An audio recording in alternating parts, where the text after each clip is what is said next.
Welcome everybody to 52 Living Ideas. So today we're going to start off with a question.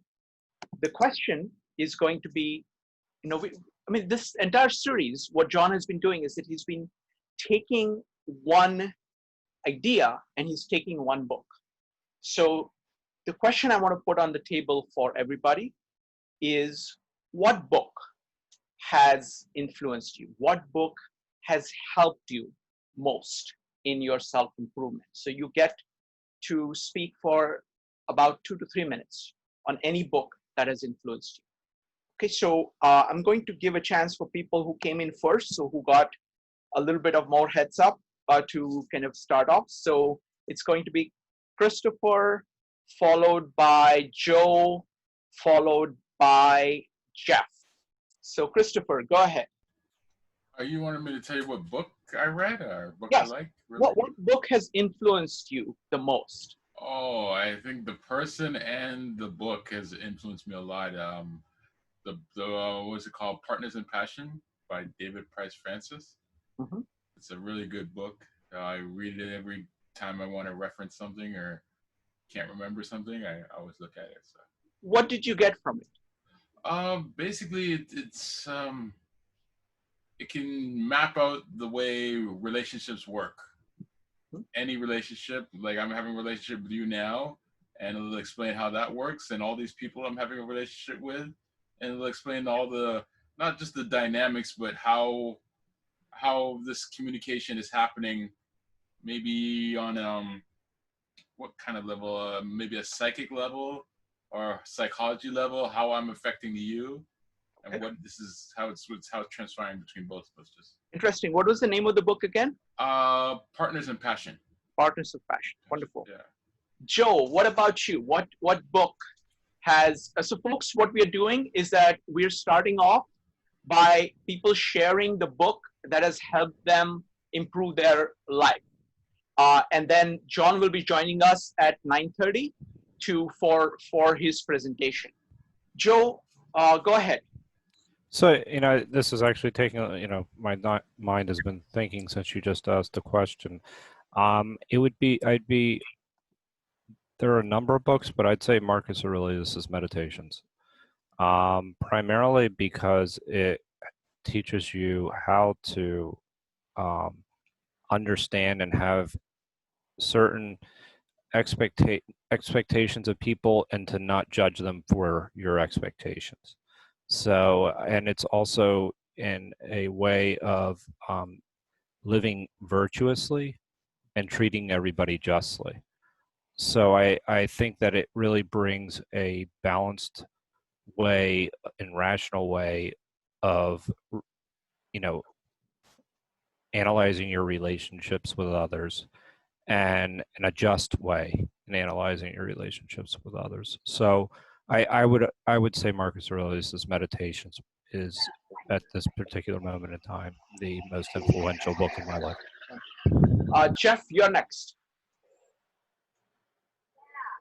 Am I unmuted, Shikhat? I think I am. Yes, go ahead. Yes. So that's such a wonderful and difficult question. I'm gonna go with something that's a little bit different. Because as some of you know, I've been a student and a trainer on the subject of leadership over the last several decades. And one of the books that I've purchased for thousands of people, as well as read several times myself, is a book called Leadership on the Line. How to Survive the Dangers of Leading. It's written by two guys who are professors at Harvard, Marty Linsky and Ronald Heifetz. I think it's Heifetz. And they teach the primary leadership courses at Harvard. Every single one of their classes at Harvard is standing room only. Everybody in the graduate schools at Harvard has taken these courses from these two guys, and this is their main book. So there's two things about this book that are quite remarkable. One is that it's a follow-up to Heifetz's book, Leadership Without Easy Answers, which coined the term adaptive leadership. And adaptive leadership is now wildly popular all around the world. People use it thinking that they know what it means. Here's what it means.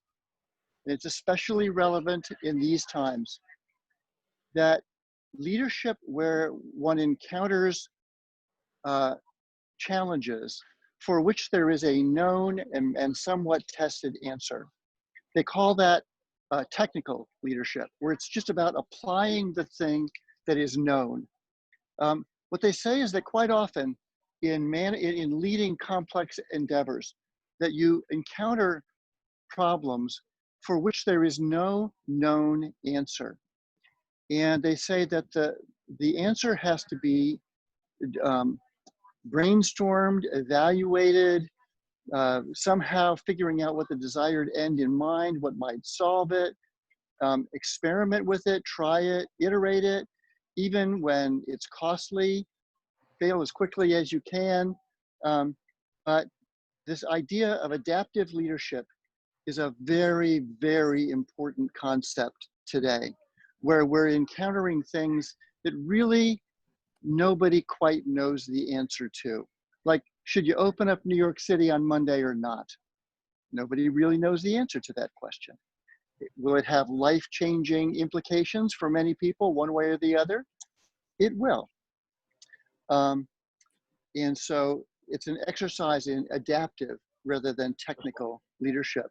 Thank you. The second part of it, and then I'll stop, is that it's the title of the book, Leadership on the Line, Surviving the Dangers of Leadership, is they go into the case studies of a lot of situations. It's a book of stories, really, of leaders who were blamed, in some cases assassinated, because people project onto leaders things that they, to some extent, can't avoid accepting, but whether it's the role of parent or savior or whatever it might be, fix the situation for me, I'm a victim if you can't fix it. Even if there's no clear answer, fix it for me, is quite emotional, and and then the enemies that leaders developed by the consequential decisions that they had to make, even decisions that needed to be made without sufficient information. It's a little bit perilous. And in a couple of times where I was leading endeavors where I felt both in danger and like there was no good answer, I gained a lot from that book. Thank you very much, Jeff. Really appreciate that. I'll definitely going to read that. So the next up is iPhone Alex, Adam, and Amy. Alex, go ahead. Thank you. It's a really tough question, because even when I have read a lot of different books, I think that one of the most important books for me is probably at this moment comes to my mind, The Maker. I'm a Spanish speaker, and The Maker is a book by Jorge Luis Borges. Jorge Luis Borges was an Argentinian writer, a poet, and a great poet that wrote this book called The Maker. But the most interesting thing for me of this book is one specific poem that is called the gift of God, something like that. I don't remember the title now.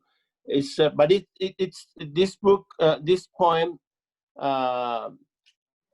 is a narration of the story of the autobiographical episode of his life, actually, that when he Alex, what did you get from it? What did you learn from it? So we're focused on what is it that we learned. How is your life better as a result of it? The poem described an episode of his life where he is appointed as a director of the Library of the Congress in Buenos Aires, and at the same time that he becomes blind. That's the interesting point. This is the paradox of the life, of his life, that he is he's appointed as a director of a library at the moment, and that he cannot read anymore. Yeah. So this is an interesting All point. right. Thank you. Adam, you're next.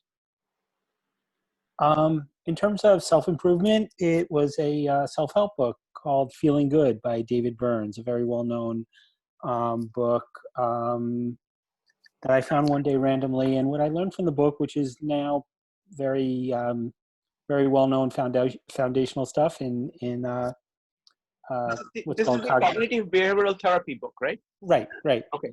And basically what it taught me is that, I've had, at a time when I was having mood problems, it taught me to trace my moods, which just seemed to come on, to specific thoughts, and challenge those thoughts as faulty, and think differently. And Yeah, honestly, yeah, absolutely. It's a very powerful idea, this cognitive behavioral therapy, because it really most people try to change their feelings directly.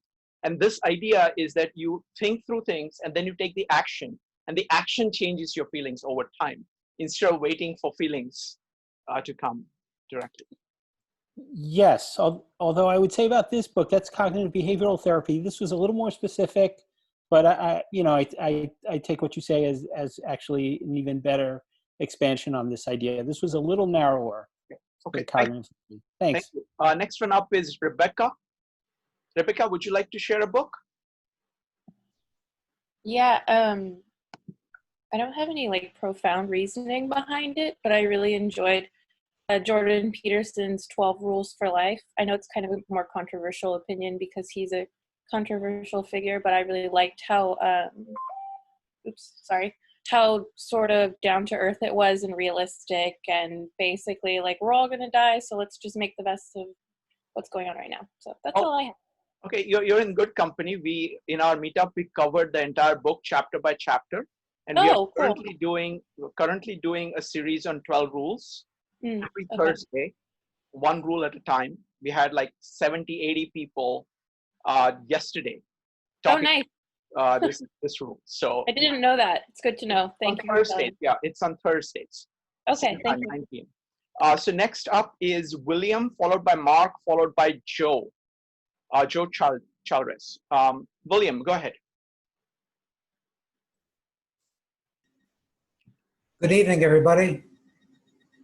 This is a self-help book that helped me years ago called The Psychology of Self-Esteem by Nathaniel Branden. The Psychology of Self-Esteem, Nathaniel Branden, B-R-A-N-D-E-N. He was a psychologist that pretty much established the psychological basis for the whole self-esteem movement. And what I got out of his books the most was he advocates what he called the sentence completion technique to solve your problems. And you have to ask the right question. A question like, why do I get anxious when I have to do public speaking? And what does the anxiety feel? And when have I felt that in the past?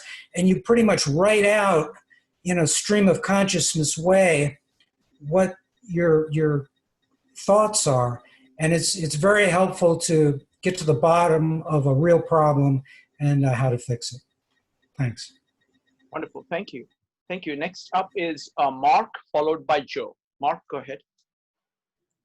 Good evening, everybody. Hi. I'd like to second the gentleman who recommended Marcus Aurelius' Meditations. But putting that on one side, another book I found very useful was by the Vietnamese Buddhist monk Thich Nhat Hanh. If I have it right, I think it was called Peace in Every Step, or Peace is Every Step, something like that. But he was writing about mindfulness before it became trendy in the US way back when. And I found it very useful because it focuses on how to deal with everyday problems. not like the big questions of life, but those little frustrations that stress us out every day. So that spoke to me a lot. He sort of focuses on trying to make you put yourself in your body in the present moment by focusing on techniques for body awareness, particularly like focusing on your breathing and stuff like that. What was the name of the book again? I think peace is every step, or peace in every step. I think it is, but I could Google it, but I think that's what it is. Yeah, he's written a lot of books on this subject. Excellent. So next is Joe, followed by Alex B. Joe, go ahead. Joe, you're still muted.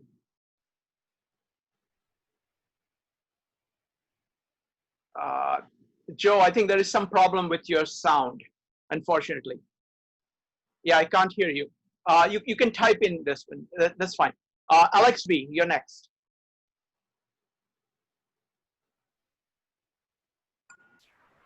Hi. I'm new to this group. I was having a little bit of a hard time kind of thinking of a good book, but a book that I read in the past couple of years that I really liked and stuck with me was the Four Agreements. But it kind of talks about like the four agreements that you should have and like how to live and not taking things personal and kind of doing your best in that type of thing. So I really enjoyed that book. Thank you. So next up is going to be Black Crows, then Vlad, followed by Diana. Black Crow, go ahead. Sorry, it's Jonathan. I couldn't quite figure out how to change the name on the phone, but we can go with Black Crow. That's fine. So I was thinking about this. It's a really interesting question. Some of the books other people mentioned, I've also found influential for me. Fiction is harder to trace. So I'm going to go with a non-fiction book that I've recently read that has had specific concrete impact on the things I do day to day, which is How to Read a Book by Mortimer Adler. And so before reading Mortimer Adler, the way I'd read a book is I just go from front to back and I just read through it in a sort of linear way. Whereas he redefined what reading means to me. He explained that you can read for information, you can read for entertainment, and you can read for enlightenment. And so if you're reading for enlightenment, which is increasing your understanding, changing the way you go about things day to day, what you believe about love, relationships, friendships, everything, you have to read differently. So there's a specific method you go through. And since reading that, I've been like just skimming heaps of books. I've been reading some books where I read only parts of the books that are relevant to me at this point in my life. And so there's an emotional resonance. I'm not just reading something and then forgetting it 5 days later. I'm reading something, creating a structural outline, and it just seems to be way more practical in terms of I'm actually getting something from my reading now. So that's the book that has most recently had a lot of impact. I second your recommendation. I found it about 20 years ago and I've been using it. Wow. Actually, I've recommended it to most people in my meetup. So actually we did a meetup just, I think it was about 3 weeks ago on 5. I wanted to join that one. I saw it. Yeah. Presenting on what we got from How to Read a Book. So I couldn't recommend, you should read that book before you read any other book. So that's my recommendation. Okay, so Vlad, followed by Diana, followed by Edward. Vlad, go ahead. Oh, hello. Well, it's just one of the books I really read is just The Power of Now. I think a lot of people know, but there's this one message that I found really kind of significant is that basically he was talking about anxiety in there and in the present moment. And basically, if you feel like you're experiencing anxiety, you should kind of be a little bit more conscious of it and then kind of realize that it's coming either from the past or from the future. And both things don't exist. They exist only in your imagination. And in the present moment, everything is fine. You know, just one message. Thank you. Thank you. We did you guys are bringing up such amazing books. We did a full meetup on that as well. On our we have a meditation group that meets every Tuesday. So we did a full presentation on that. So three people presented on that. So that's wonderful. Next one up, John, welcome. So we are going through everybody's favorite books. So once we're done, I'll hand it over to you. Okay. All right. Next one up is Diana, followed by Edward. Diana, go ahead.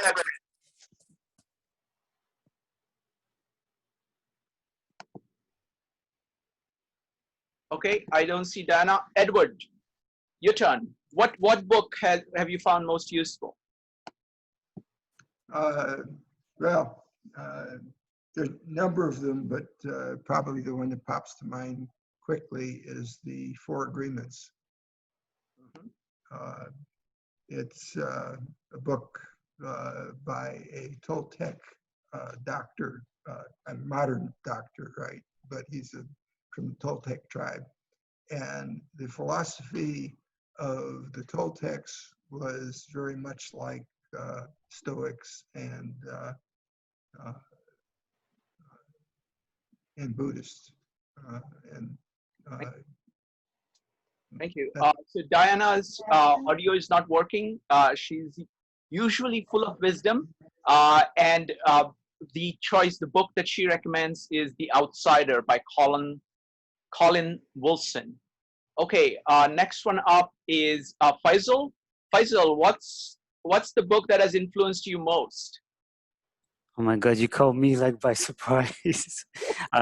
Sorry, I can't think of any. I mean, I was looking at my shelf with some books, but I mean, I'm going to give other people chance, to talk, and then you get a chance to think, and then we'll come back to you. Okay? Sure. Okay, no worries. All right. So it's going to be Ray, followed by Elena, followed by Deborah. Ray, go ahead.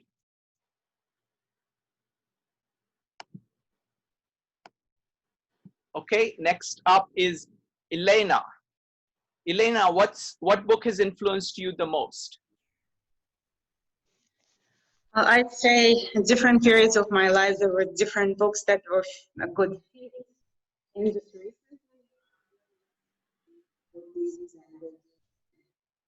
Hello? Elena, you're fading out. Sorry, Elena, your sound is not working. You can type a book in the chat. Okay. And read it out. Sure. Okay. Next one up is Deborah, followed by Victoria, followed by Lloyd. Deborah, go ahead. Hello.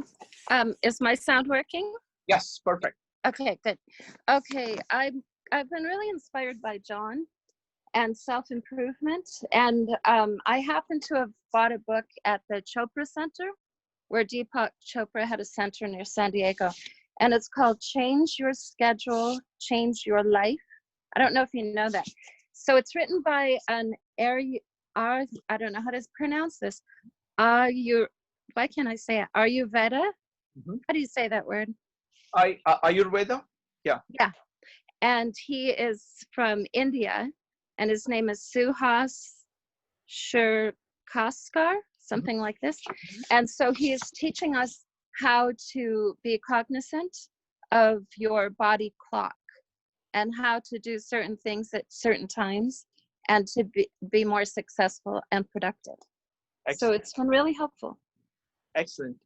So next up is Ray, followed by Victoria.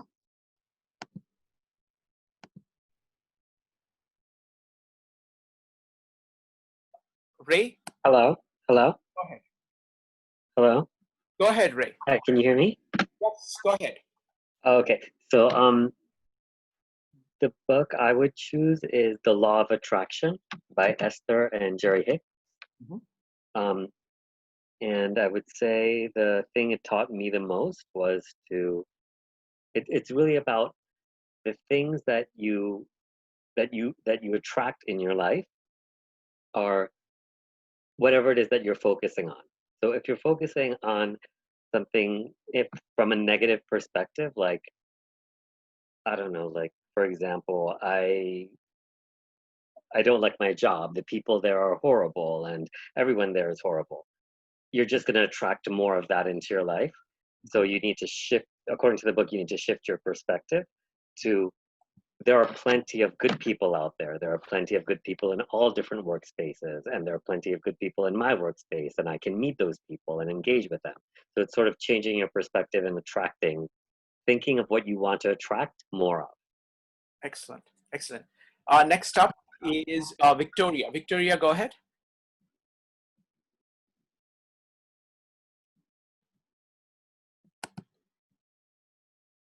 Okay, next up is Loy. Loy, would you like to share a book?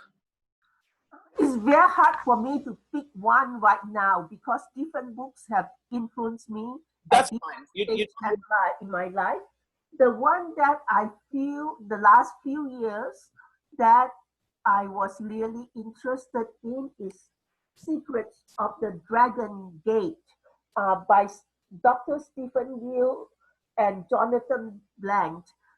It gives simple methods and it's based on old Taoist methods and Qigong and Tai Chi methods for health and for both for the mind and body, like for going to sleep and all that. It's like simple methods for improving health. Thank you, Loy. Now we have got only 2 more minutes, so I'm going to have Sanjay and Faisal give their recommendation, book recommendation in 1 minute each, and then we will hand it over to John. Sanjay. Yes, so I don't have a single book that influenced me throughout my life. But I will mention a book that I'm reading currently that I'm finding very influential and very revealing. It's by Yuval Harari called *Sapiens*. Mm-hmm. Yes, thank you, thank you. We did a meetup on that as well. The next one is Faisal. Faisal, you're next. Okay, and I feel the same. Like I haven't read any self-help book in the past at least 10 years. Mm-hmm. But you know, Jordan Peterson, you know, 10 Rules of Life definitely was one that I come back to from time to time, just because it always applies for some reason. And somebody mentioned as well the you know, the law of attraction, you know, the theory, you know, from Esther, definitely, you know, is something that I feel like, you know, I've been able to apply and does resonate. So really, I'm sorry, you know, not that much, but definitely those two. Got it. Thank you, Faisal. All right, so it is 9:30, so I'm going to hand it over to John for his presentation. So welcome everybody to 52 Living Ideas. It's delighted to have John back, and over to John. Cool, lovely. How is my audio and video quality, by the way? It is poorer than normal, but still acceptable. Okay, cool. Well, thank you for everybody for being here. Sorry I was late. I'm actually upset that I missed everybody's recapitulation of their favorite books. That's actually something I was really interested in. Really quick, before I get into my presentation, I feel like I would do a disservice if I didn't share mine. I would say Law of Success by Napoleon Hill. That has taught me like a myriad of things. In particular, I would say desire, persistence, applied faith, decision, definiteness of purpose. I would say another favorite is the essay on compensation by Ralph Waldo Emerson. It teaches you the law of sowing and reaping what you sow. I would say Walden by Henry David Thoreau, that teaches self-sufficiency. I could go on all day, so I'll stop it there. Okay, let me interrupt you for a second, John. I think the audio is, the audio and video, there is a lot of lag. Are other people seeing a lot of lag? Just let me know in chat if you're seeing a lot of lag for John.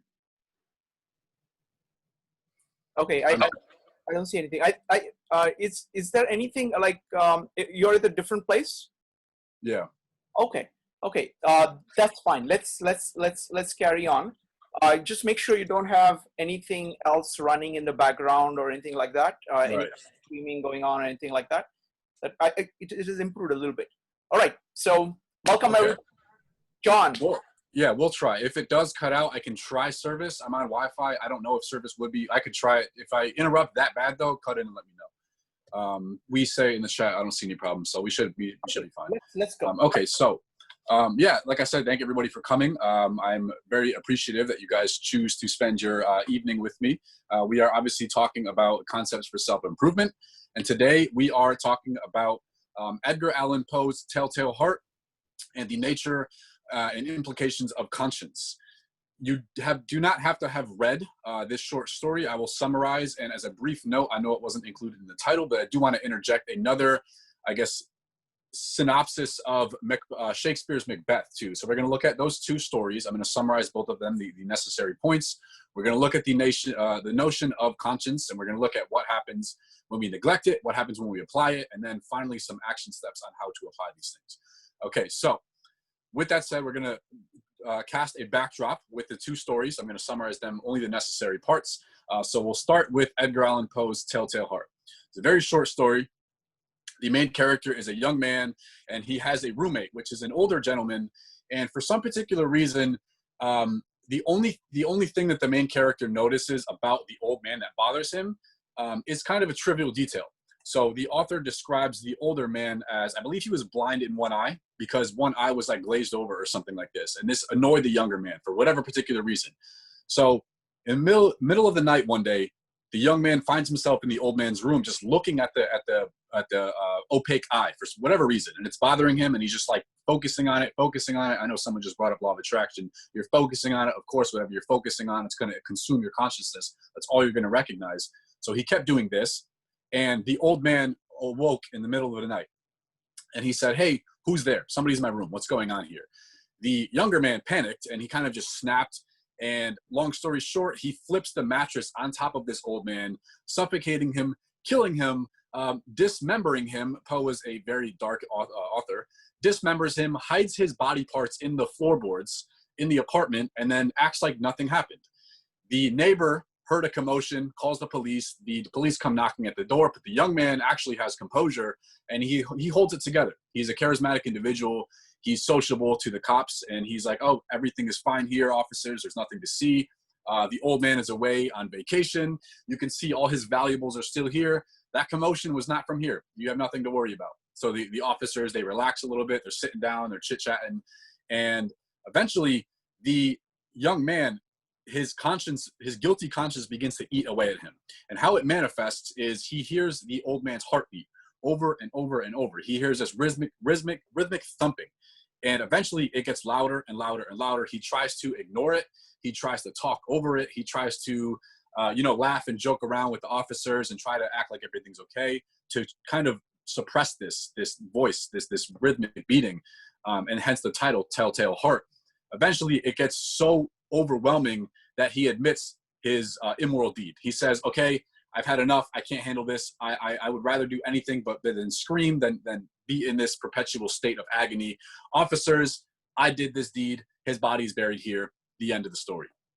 Okay, so we have that. We have Poe's Telltale Heart. And now I want to parallel this with Shakespeare's Macbeth. So again, there's a lot of interpretations here, but I'm only going to summarize the relevant things for conscience. So we have the main character, Macbeth.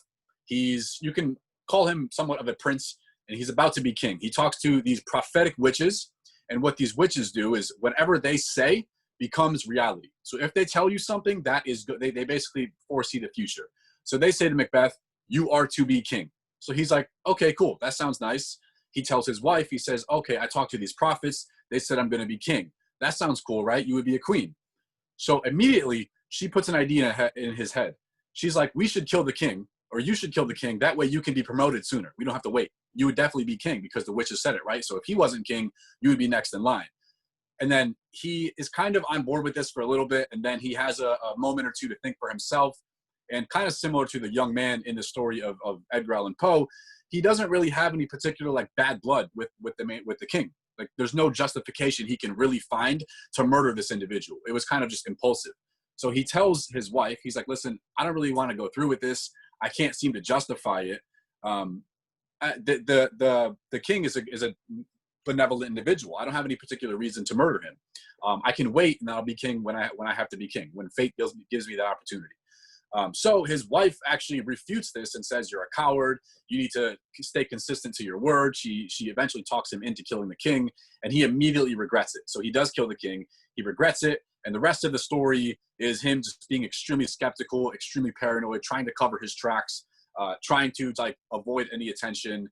The story ends with his wife just going insane, killing herself. And then Macbeth actually somebody gets revenge on Macbeth and kills him. So very bleak scenarios in both stories, okay? Both Macbeth and both Telltale Heart.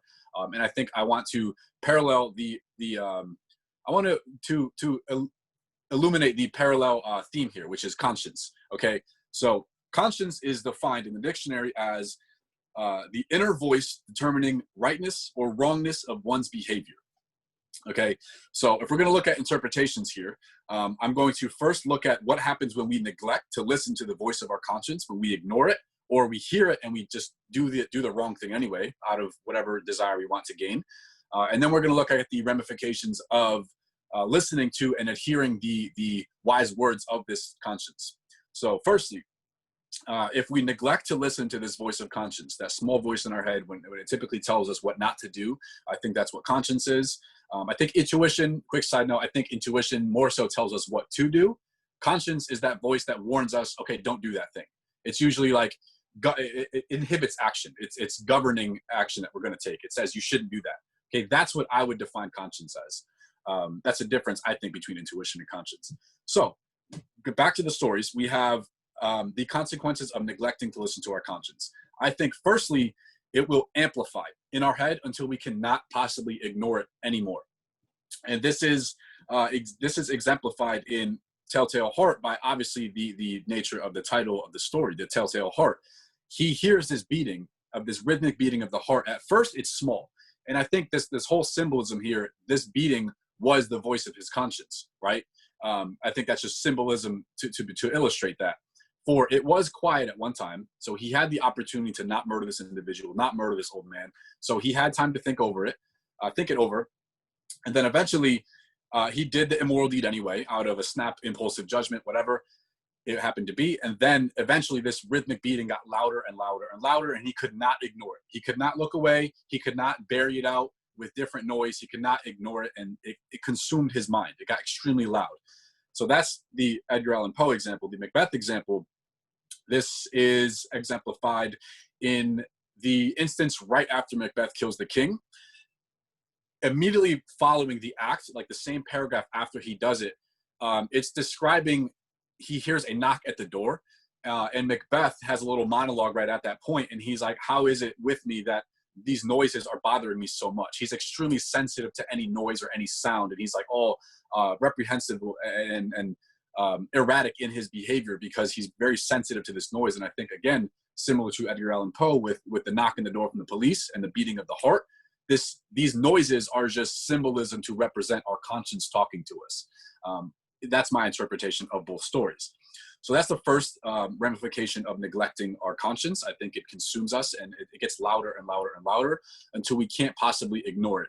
And I think the proportion to how loud it is proportionate to how long of a period we had to think our decision over before we acted immoral. So in short, for example, Macbeth had a very long time to think over his decision. And he actually said, I don't want to do this. I don't want to do it. I've decided in my mind. I had this time to think about it. And he did it anyway. And I think that was why he was so sensitive to noise. Similar to the main character, I don't think he was named, in Edgar Allan Poe's story. So the second example, second consequence of neglecting to listen to our voice of conscience, I believe this would be a consuming sense of guilt. Okay. And I'm going to read some passages from the stories themselves to elucidate these points here. So the first is from Telltale Heart, and this is literally the concluding paragraph of the entire story. This is after the cops are already in the apartment, and the young man is talking to the cops, and he's sitting down. And at this point, nobody's in trouble. Everything is fine. The cops think the guy's innocent. Everything is fine. So the main character, the young man in Edgar Allan Poe's Telltale Heart, he says, they heard, they suspected, they knew. They were making a mockery of my horror. He's talking about the police. They were making a mockery of my horror. This I thought, and this I think. But anything was better than this agony. Anything was more tolerable than this derision. I could bear those hypocritical smiles no longer. I felt that I must scream or die. And now, again, louder, louder, louder. He's talking about the beating heart. Villains, I shrieked. Dissemble no more. I admit the deed. Tear up the planks. Hear, hear. It is the beating of his hideous heart. So he tried to ignore this. He tried to jettison with this sense of guilt. He tried to bury it and circumvent it and get around it, but it was consuming his mind. As we see here, he'd rather scream, and he had to just address it finally because it was so consuming to his consciousness. The preceding paragraph to this point describes how he's trying to get around this. He's trying to laugh and joke around with the officers, change his mental mood, get up and walk around, try to walk it out, try to talk even louder or even faster to suppress this voice of guilt, and he can't do it. So all of those things failed him. This conscience, this guilty conscience, was screaming at him. And this next part is from Macbeth. This is a little bit more poetic, but also beautiful, and also captures the same notion of encapsulating guilt. This is immediately after Macbeth kills the king, and he hears knocking at the door. And I think this is where I actually thought of this presentation today, because right after both these individuals do their heinous deed, they hear knocking at the door. So I think that's also a symbolic interpretation to represent conscience. So from the story, Macbeth says, "Whence is that knocking?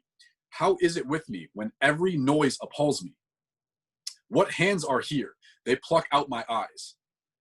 Will all great Neptune's ocean wash this blood clean from my hand? No, this hand will rather the multitudinous seas incarnadine, making the green one red." So, in other words, his act is irredeemable. He can never be forgiven or even forgive himself for the heinous act he has committed. He immediately regrets his act. And again, he says, not even all of these seas in the universe can wash away his sins, wash away the blood from his hands. They are stained. And this is actually exemplified in Lady Macbeth, his wife, her behavior as well. She was very erratic. She went crazy. She was described in the story as washing her hands for 20 minutes at a time, over and over and over, in a cyclical manner, because she's trying to wash the guilt away, if you will, because they were both guilty, because they both executed a heinous act of murder. So those are the two examples of encompassing and consuming us with guilt. That's the second consequence of neglecting to listen to our voice of conscience. And the third, I would say, is more so affecting the external world. So first we looked at the internal world, obviously, right? We have, it gets louder, it keeps whispering and eventually yelling at us, and then we get consumed with guilt. So that's all in our own lives. And then the other final consequence of not listening to our conscience, I would look at this as how it affects the outside world. So outwardly malicious or malevolent philosophies. And this is drawn to parallel in Macbeth, because after he kills the king, he immediately has this guilty conscience. He immediately becomes skeptical of everybody, completely paranoid. He does become king after he kills the king. He throws this huge celebration and dinner. He invites all his members of his hierarchy and his noblemen and his family and his extended family out to this big dinner celebration. One of his friends don't come to the dinner. He immediately gets skeptical. He's like, okay, that guy knows what's going on. That's a little bit suspect. He needs to be killed. So this guy's going crazy. He's lost it. He's completely paranoid. He doesn't have 1 minute of peace as king. He's just going on a murder spree. He's killing families. He's killing relatives of the king to try to cover his tracks or like eradicate any potential witnesses. And again, this is all from a chain reaction from him not listening to his conscience. And some other examples of outwardly malevolence in the external world, I'm going to pull from Peterson's 12 Rules for Life. And this is the rule of tell the truth, or at least don't lie. And the example I have here, so if we look at conscience, we can look at conscience as our truth. So when he says the rule of tell the truth, or at least don't lie, we can look at our conscience as the truth. If we go back to the definition for a second, conscience is defined as the inner voice determining rightness or wrongness. So you can say truth or fiction of one's behavior. So we know we might not have grasped objective truth, but we at least know when we are deliberately lying, okay? That is a clear distinction.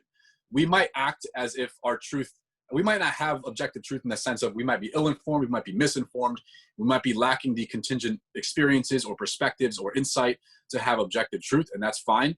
But we all know the line of which we are deliberately lying, okay? All of us know that in our head when we are deliberately warping the structure of reality, as Peterson says. So I'm going to read a few lines from that rule that explain this point. And they're very powerful. So Peterson says, if you betray yourself, if you say untrue things, if you act out a lie. So those three things, I would look at that as not listening to your conscience, right? Betraying yourself, saying untrue things, acting out a lie. That's neglecting your conscience. If you do those things, you weaken your character. If you have a weak character, then adversity will mow you down when it appears, as it will inevitably. You will hide, but there will be no place left to hide. And then you will find yourself doing terrible things.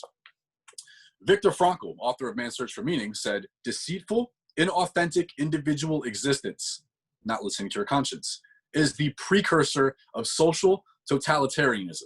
Okay, so look at that as the ripple effect.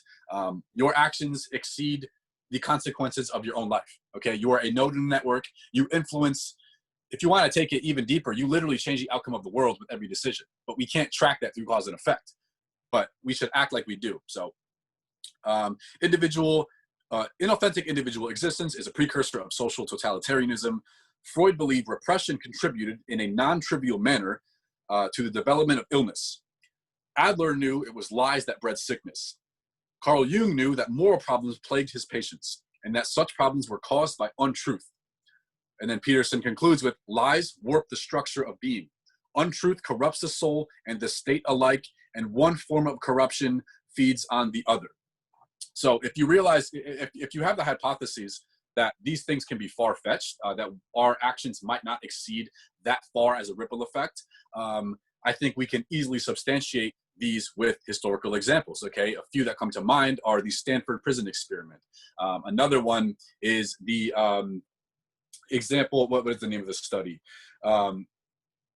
It's a study where they have the lines, and I'm going to find the name of the study. So I forget his name, but he has an example, and it's the social experiment concluding that 75% of people conform. And what he has is the name of it is going to come to me later. He has 3 lines on the left and 5 individuals in the experiment. Okay, 4 of the individuals are in on the experiment, and the 5th is a control. So 4 of the people say that, okay, these 3 lines, and you have a control line. So let's say my fingers, for example. You have these 3 control lines, and you're looking at this line. You're saying, what line does this match up with? Obviously, you would say the first one because my pinkies are identical, right? If you have the fifth person as a control, if you have 4 people in front of him say the pinky is equal to the middle finger, even though it's self-evidently incorrect, 75% of the time, that 5th person will conform and say, okay, it's equal to that. He's conforming. He's not doing the right thing, even though he knows it to be correct in his conscience. And you look at this philosophy, and this can be exemplified through other malicious forms of intent. So there's a book called Ordinary Men, and it describes how in Nazi Germany, ordinary men, hence the name of the book, they were manipulated step by step, iota by iota, to eventually become these murderous, malevolent machines, to execute in cold blood hundreds. Yes, Solomon Asch, thank you. That would have came up, thank you. It was in the 60s, I believe, that experiment, Solomon Asch experiment, yeah.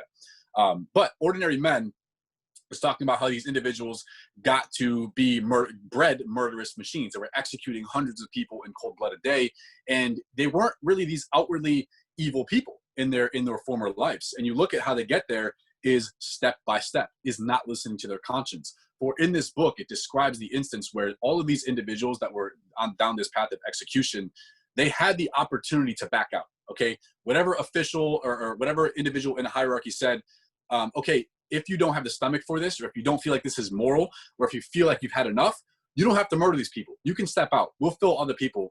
We'll find other people to murder these people. Okay, you have the option to say no, and these people didn't say no.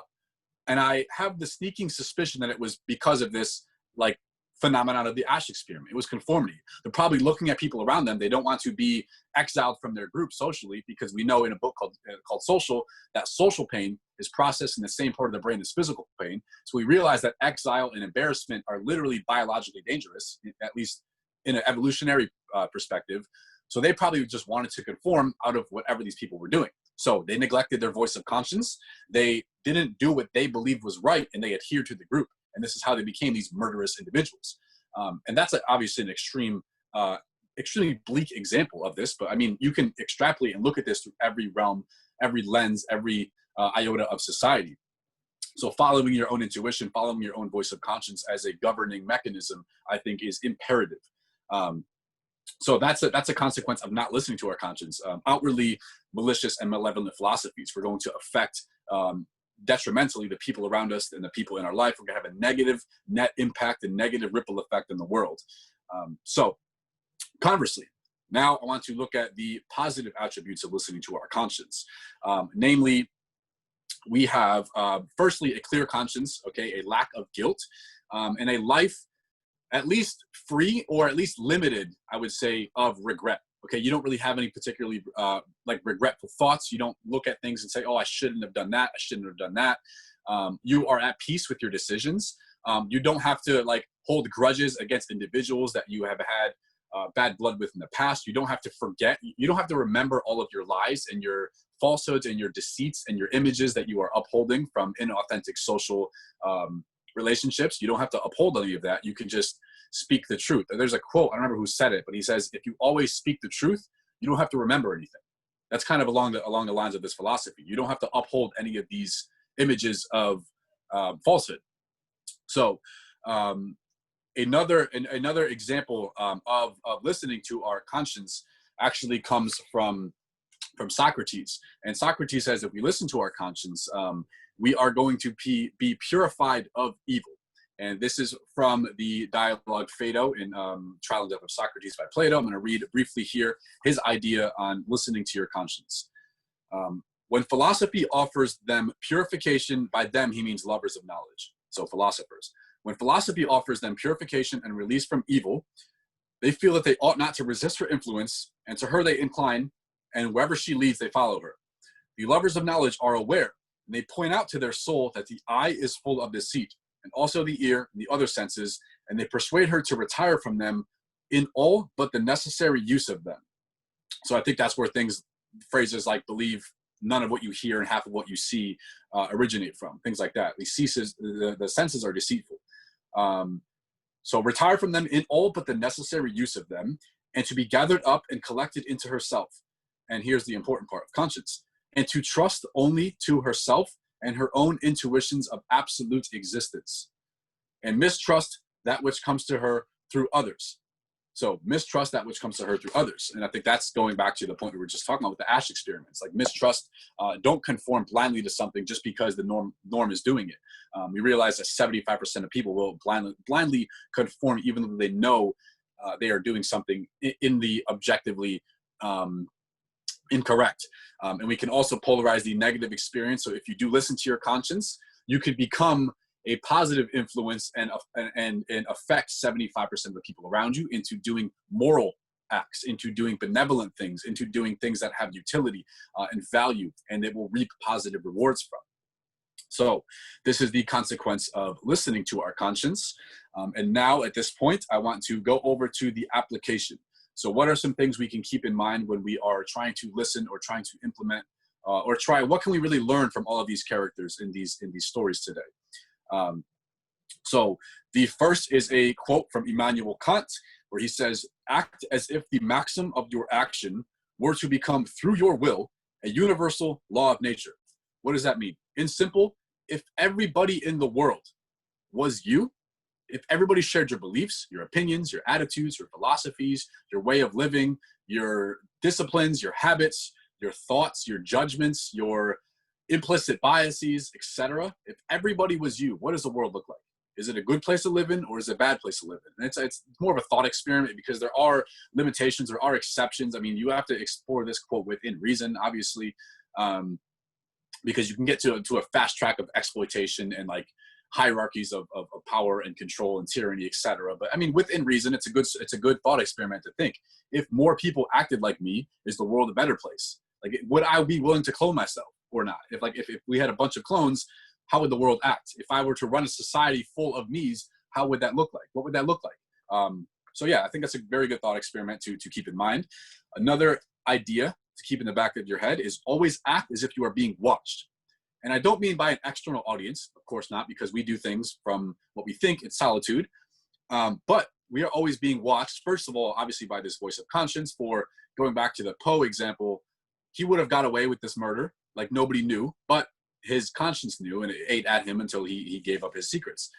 But always act as if you're being watched. And if you're not watched by an objective audience, you are always being watched by your future self through your memories. So your memories are always accessible to you.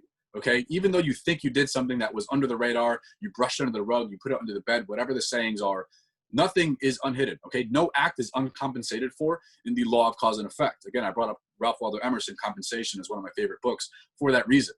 He talks about the law of compensation, the law of reaping what you sow. Nothing there's no effect without a cause, and there's no cause that goes unaccounted for. So in other words, we always get what we deserve. We always get what is coming to us. So yeah, that's a good idea to keep in the back of your mind. Your future self is always watching you. So you should always try to aim to make them content and have composure and be proud of your current actions and current decisions and current lifestyles. Another idea is simple. Do not lie.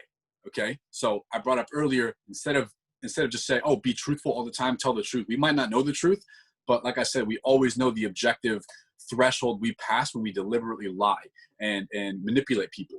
So if you've read Dante's Inferno, the 8th circle of hell, the concentric circles of hell, the 8th circle is falsehood. The 8th circle is lying. The only thing worse in Dante's eye than lying is betrayal. That's the very pit. That's the very center in the concentric circle of hell is betrayal and being a traitor. So lying holds, as we looked at the Jordan Peterson example, it breeds illness. Okay, it breeds psychological sickness and other overcompensations that are just not beneficial in any way. And the last point to summarize is simply just adopt more responsibility in our lives. So I think the quickest, I don't know about the quickest, but a very fast way to develop guilt or a guilty conscience can be to either become or have, or yeah, I would say to become part of what we can be. Like knowing we can be, do, and have more than what we're doing, knowing we are more competent and more capable, but we are underperforming our potential. I think that's a very fast track to have a guilty conscience. For if you look at it, it's not only hurting us in the long run, it's also hurting the people in our lives, okay? Because it is shouldering and delegating this responsibility on other people. So it's having other people pick up our slack out of neglect because we failed to pick up this burden of responsibility and carry it forward. And you can look at this at very pragmatic interpretations in everyday life. So let's look at the practical. Let's look at, you have a collaboration in work, or you have a group project or a group presentation, and there's roles assigned, or maybe there's not roles assigned. So you don't have a particular threshold to pass. Maybe you think, okay, the other people are going to do it, and I'll just make it look like I'm busy. Okay, that's an example of not acting morally. That's an example of shouldering responsibility. And I think it's a fast track to have a guilty conscience. Another manifestation example can be in a relationship. Okay, so your significant other, if you live with them, trivial details such as household chores or cleaning or like addressing things you have to address in a relationship, or calling and paying that bill, whatever it happens to be, if you're shouldering all of the responsibility and you're not adopting, or at least you're not setting the expectations for what your responsibility is in the relationship, that can lead to a fast track of guilt. Because again, you're not only subtracting from your life path and your potential and what you could be by adopting less responsibility, you are then forcing that responsibility onto other people in your life, and you are subtracting from their potential as well. So it's a net negative effect. So I think we can take a step back and look at all the relationships in our life and aim to have mature conversations on what our expectations are, what our clear responsibilities are, and maybe if we feel under like exerting ourselves, we can ask, okay, hey, what are some responsibilities I can take care of for you?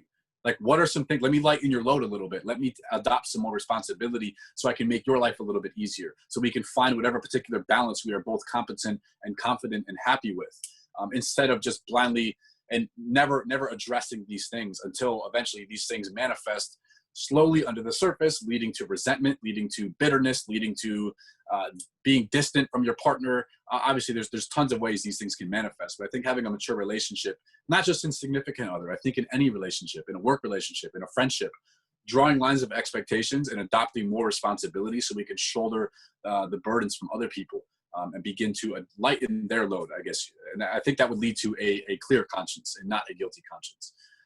So with all of that said, again, I want to thank everybody for being here this evening. I'm going to now hand it over to Shrikant for moderation of questions. Excellent, folks. So now it's time for questions. You can ask the questions in 3 different ways. You can either type your question in chat, or you can type exclamation mark in chat, or you can raise your hand in Zoom. Go ahead, folks. It's time for questions.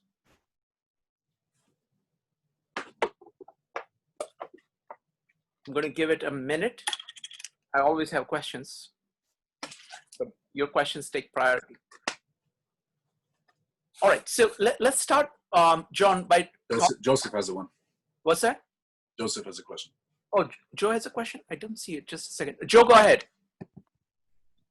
Hi, John, thanks. That was an absolute amazing presentation. I'm actually going to go back and watch it again. There are two things, actually. One is, what if you have this maxim that kind of, that you're living your life with an ethical type of approach, and it kind of comes into a point where it conflicts with a conscionable, like you would feel, your conscience kicking in. The experiments are a perfect example where, actually the experiments are the opposite of that, but let's just think of the traditional example is that if you're hiding somebody in Nazi Germany, and do you tell the lie? Where does conscience fit into that equation, into an ethical framework? And maybe you could just talk about that a little bit, because it's interesting, because to see that with even in everyday life, how people, when they do live by certain maxims, they come off a certain way that leads to seemingly peculiar decisions, but they're living in with a consistent framework. Yeah, so there's a lot of layers to that.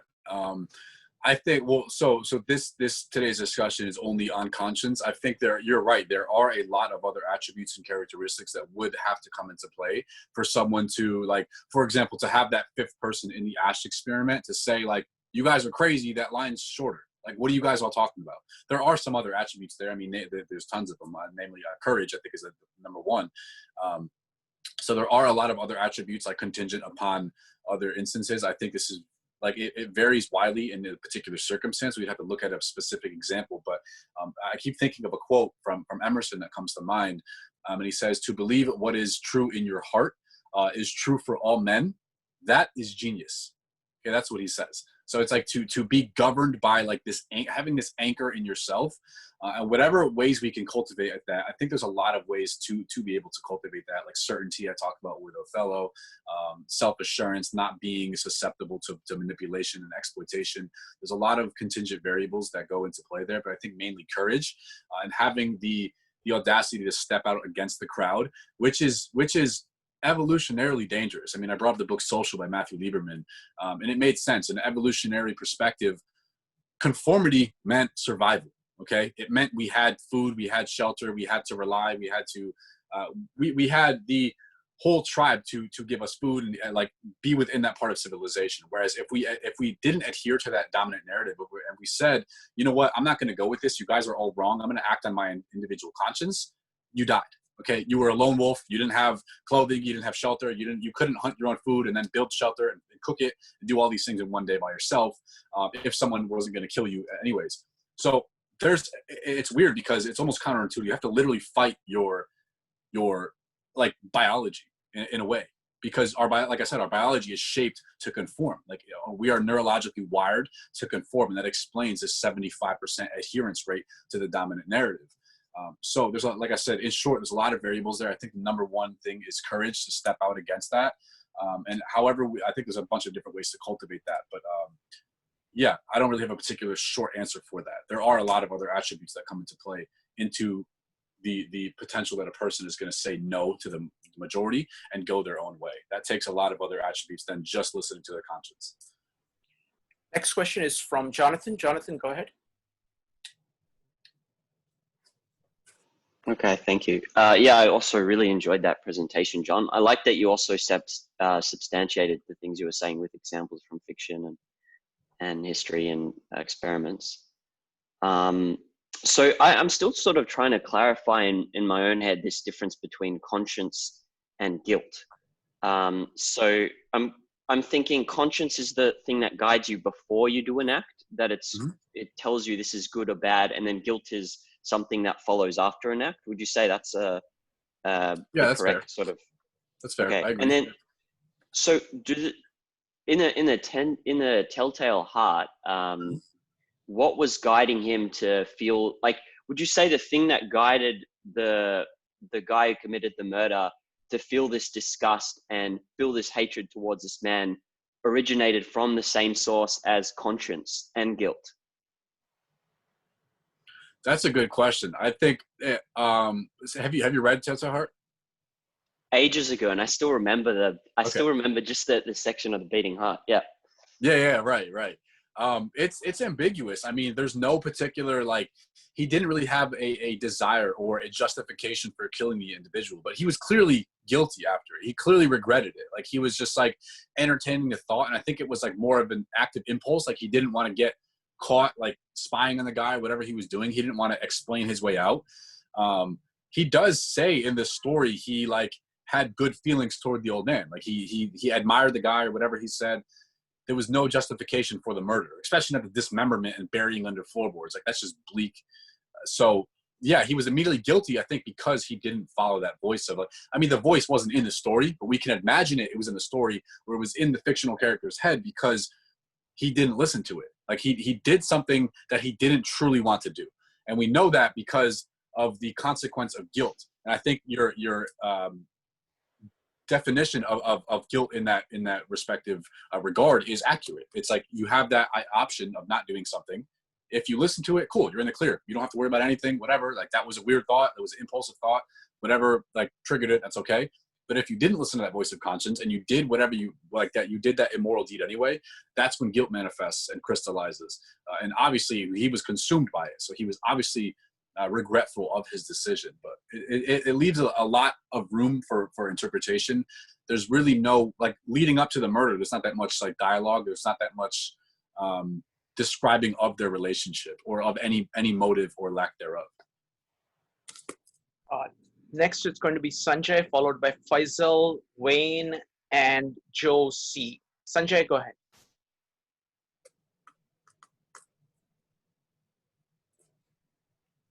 Sanjay, you need to unmute yourself. Yeah, sorry. So I was going to talk about the Asch conformity experiment that you mentioned. So you're describing that as an example of conscience, and I would say that what was happening in that experiment was that people were actually acting to conform to who they consider their peer group. So if you're saying that this was an example of a conscience, then weren't these people actually acting against their conscience? And you're saying that 75% of the people, in fact, behaved against what they believed was factual behavior. So you're saying that the majority of people in the world will act against their conscience. Is that what you're saying? No, so I only use that as an exemplification of conformity. I only interjected conscience when we superimpose that phenomenon over the book Ordinary Men with the individuals in Nazi Germany. I'm saying conformity was a influential variable in people going against their conscience.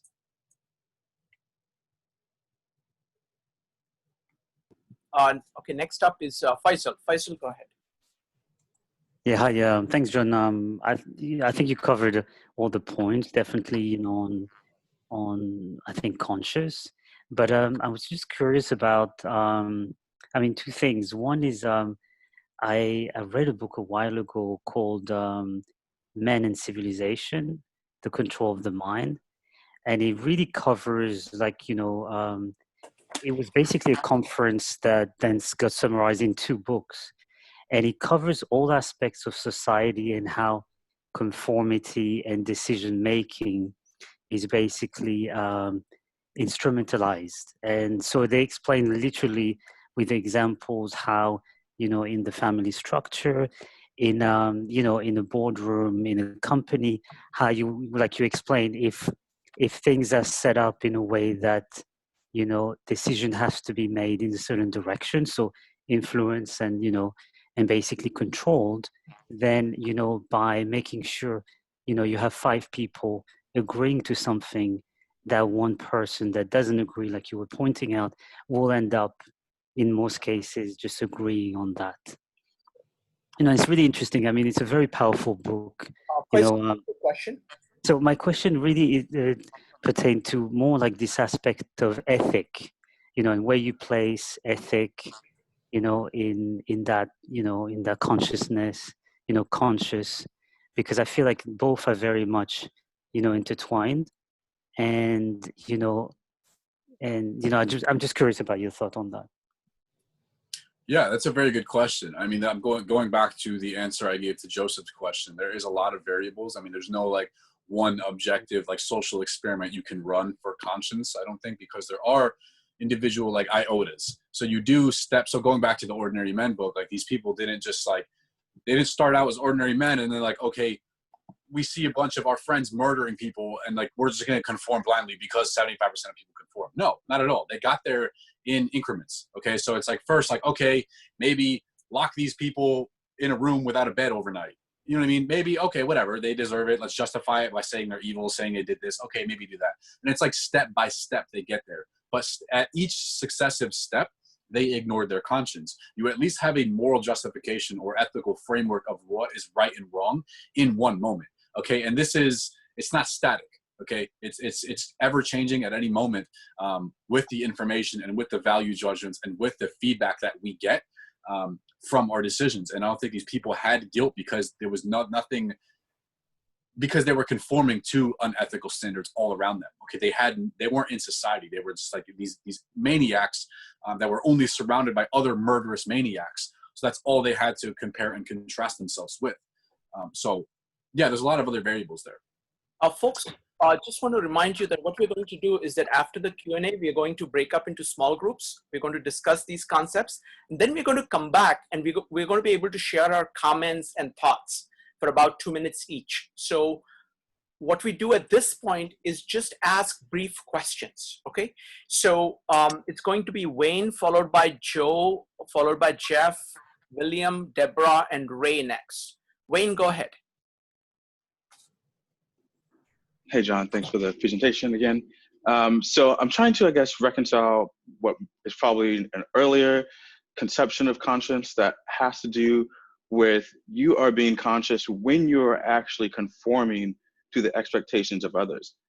So like a conscious person is one that has a high sense of duty and acts in alignment with their duty regardless of how they feel internally.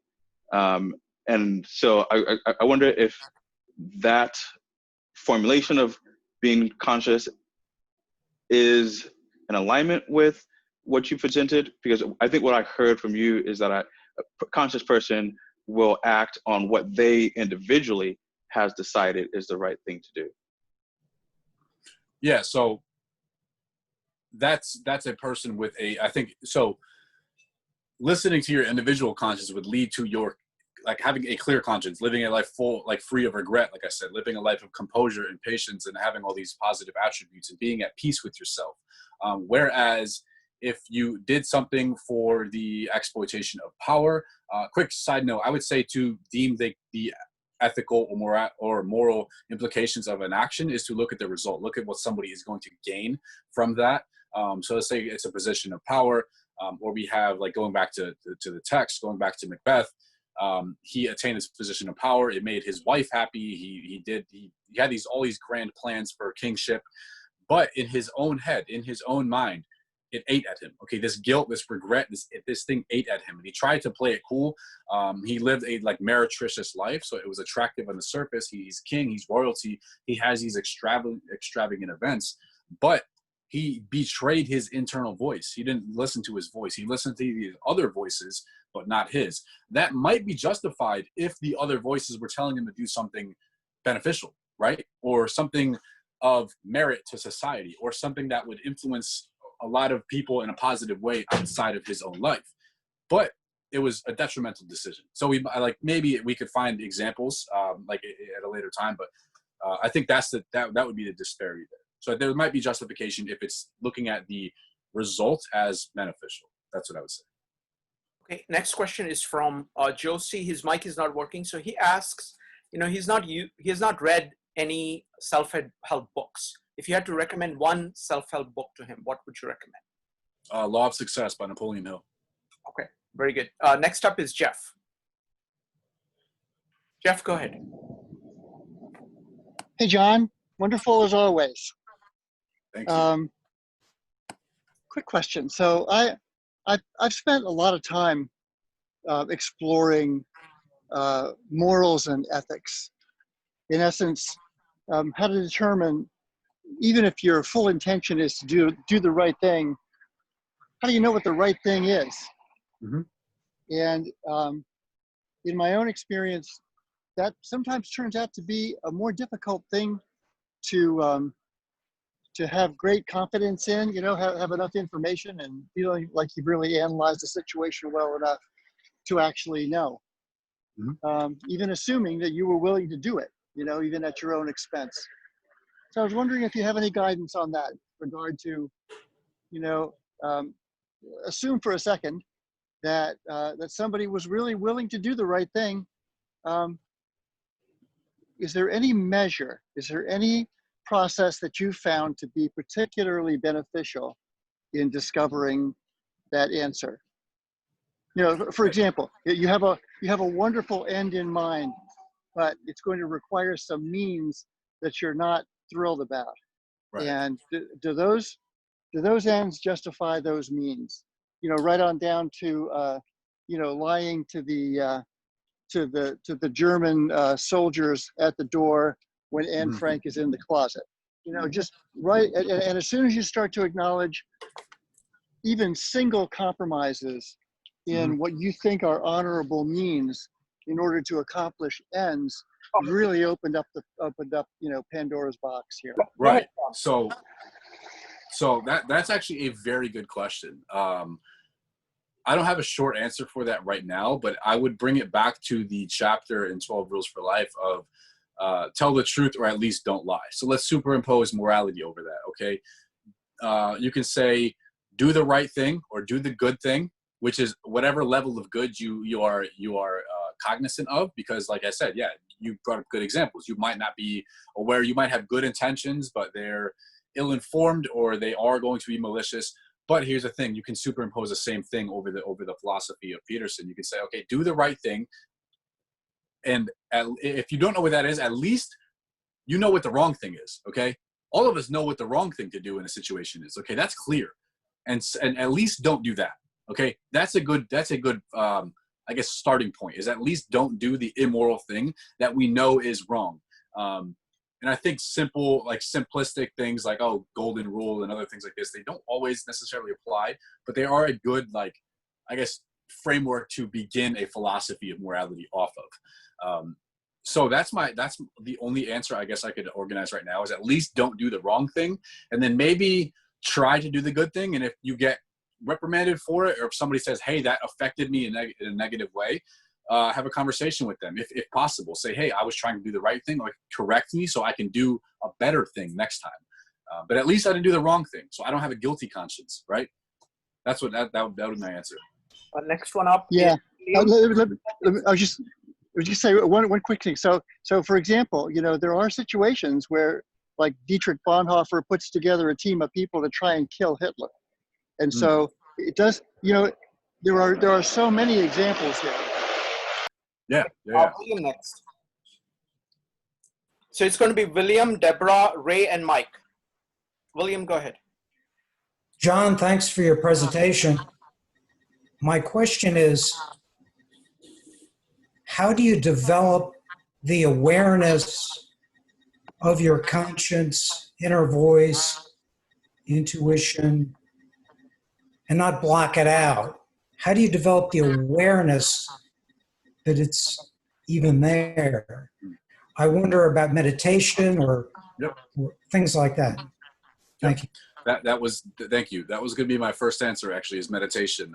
I look at meditation symbolically as, I love looking at things as metaphors. I look at that like your mind as, you can look at it as a body of water. Okay. And there's a saying that only still waters reflect. Okay. So if you have still water, you can look at your mind and you can understand the contents. You can understand that inner voice you have of your conscience and your intuition, as Socrates had. And quick side note, he actually deemed himself as the wisest man of Athens because he has never, in his own words, he never failed his conscience once. He always infallibly listened to his voice of conscience, voice of guidance.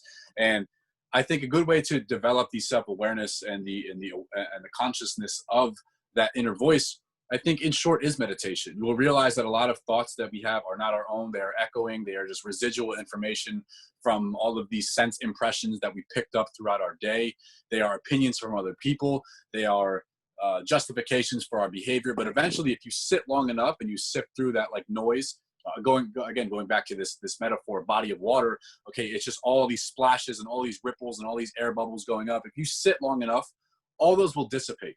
Okay, all of those will go away, and eventually you have a clear, reflective surface, and then you'll still have thoughts, obviously. But I think those, like the longer you wait and the deeper you get into a practice of consistent, disciplined meditation, I think the more in tune you become with your own thoughts. And you can recognize, okay, this is from an intrinsic source, or this thought I'm having is from that book or that individual or that conversation. At least that's what I've noticed in my own life from a practice of meditation consistently. I do recognize like the sources of thoughts a lot more. I do recognize that voice. And meditation also, as a side note, not just like having that conscience, but it also, in my opinion and in my experience, gives you that little boundary of space between external like stimuli and internal response. So instead of, let's say, for example, someone yells at me or they're in an argument or they're very mad at me and they start screaming at me. Okay, most people, and even me before I got into personal development, I would react, okay? I'd yell back at them, swear back, whatever. I would just match their energy, okay? Or match whatever energy is of this external stimulus. Whereas meditation with consistent practice, I've noticed that gap becoming bigger of like that moment of pause, moment of reflection and addressing the situation, saying, okay, they feel this way. Are they justified in it? Okay, what's the most intelligent and most effective way of responding? Not reacting, responding to this. So that's also something meditation has done for me. But in short, that's a good, I guess, start to that path, as I would say, sitting alone with your own thoughts. Blaise Pascal said, all man's miseries derive from not being able to sit in a room by himself. Thank you, John. Next up is Deborah. Deborah, go ahead. Hi. So I had reread The Telltale Heart because I read it like someone else had said a long time ago. And I realized like it's not an impulsive decision. Like he talks about this a lot, like planning it out pretty methodically. And I guess this is more of an opinion question, but like, I don't know, is it like really guilt about the murder or is it guilt about being caught? Because I feel like, you know, he goes to great pains like to talk about convincing the reader of sanity. And he talks about like, oh, I didn't even really have reasons to do this. I had nothing to gain from it. And maybe he's trying to convince himself, but like, I don't think he ever really feels remorse in it. Like you think, like, I feel like that's the common sort of thing. Oh, immediately here's the heartbeat. But I feel like, I don't know, like he talks this whole time about how he thought about it. He really thought it out. And even after he does, it's kind of like, oh, then the police officers are there. And then it's like, oh, okay, what if they know? So I don't know, I guess like, if you're still working like the judgment of the person, like the judgment of society, and it's not like a moral, I mean, I don't know, if it's not a complete moral kind of like reflection on that, is that your conscience or is that something else? I don't know. Yeah, so I see, that's actually a very good point. And I think that alludes to the like nature of Poe's work, and I mean short stories in themselves. I think the shorter they are, typically the more ambiguous they are, and a lot of the times like they're more like meaningful. I've done actually several like discussions on Aesop's Fable. They're literally a paragraph long, and I can make a 20-30 minute discussion out of it because there's so many ways you can take this. I actually never thought of that. That's a really good point. I'm grateful you brought that up. What I did is, first of all, I like superimposed my morality on top of it. Like, yes, I would feel bad if I impulsively kill, or maybe not impulsively, if I just randomly kill this old man with no like justification, because we do know in the story that he did say he doesn't really have any particular bad blood with the individual. So I think I just superimposed my morality coupled with the example from Macbeth, because Macbeth also didn't have justification to kill the king. We have he mentioned his eye. Sorry, the vulture eye. He did, yeah.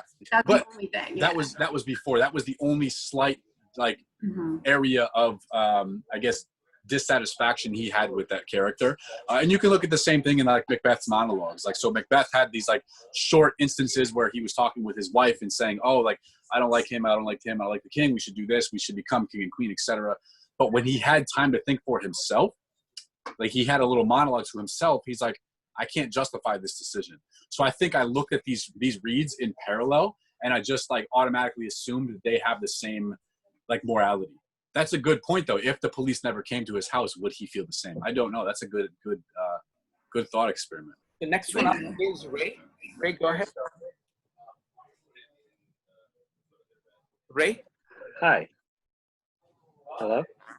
Go yeah, ahead. We can hear you. Hi. Yes. So my question is, how is karma, what goes around comes around, how is that related to conscience? Are they one and the same? Are they different? Are they mutually exclusive? That's a good question. So I would look at karma. If it were to have any objective merit at all, I would look at it just simply as the law of compensation. You reap what you sow. So I said this earlier in the discussion, where every act you do changes the world, but you're not cognizant of it. So on a cause and effect scale, absolutely it does. And there's this classic notion behind the butterfly effect, right? One simple thing can manifest, and accumulate and extrapolate to have these life-changing instances. And literally every single decision in our lives changes both our life and everybody in our life, and therefore everybody in their life and their life and their life, etc., until you reach literally the entire world. So I think karma would be us experiencing the consequences of our actions on a cause and effect scale, but on a cause and effect scale that is not cognizant. Because like I said, you can't track, okay, I made this decision today, that affected this person in that way, and they're going to take that and bring that to that person in their life. You can't track all that. That's crazy. Like the universe does in the sense of law of cause and effect, but we can't. So I think karma would be our like momentary awareness of this universal law of cause and effect. We have these little glimpses at little moments, and I think that's what people call karma, because they don't see the mathematics and the arithmetic working behind the scenes of cause and effect. Wonderful. We're running a little late, so what we're going to do is that I'm going to start the breakout rooms now. The breakout rooms last only for 25 minutes. So let me see. John, do you have the questions? Yes, I do. So first question we are going to go over. Can you recall any time in your life, or maybe you can give a fictional example of when your conscience spoke the most clear to you? When was it really loud in your conversation with yourself? Second question, what are some other consequences of not listening to our conscience or listening to our conscience? So I brought up, it gets louder, it consumes us with guilt, and there's outwardly malicious and malevolent philosophies as neglect. And then I brought up like clear mind and living free of regret and having positive influence on other people as adhering to. So what are some other consequences that we might be able to find from that? Third and final, what is the difference in your words between intuition and conscience? They're similar in nature. They're both these internal voices. What would you say in your words is the difference between the two? So those are the questions we're going to go over in the breakout room. Street Comp will manually place us in the group. And again, if you guys are still here, we will again get reshuffled back into this main group and explain one key takeaway from the entire discussion tonight. Okay, excellent. So we are going to the breakout rooms now.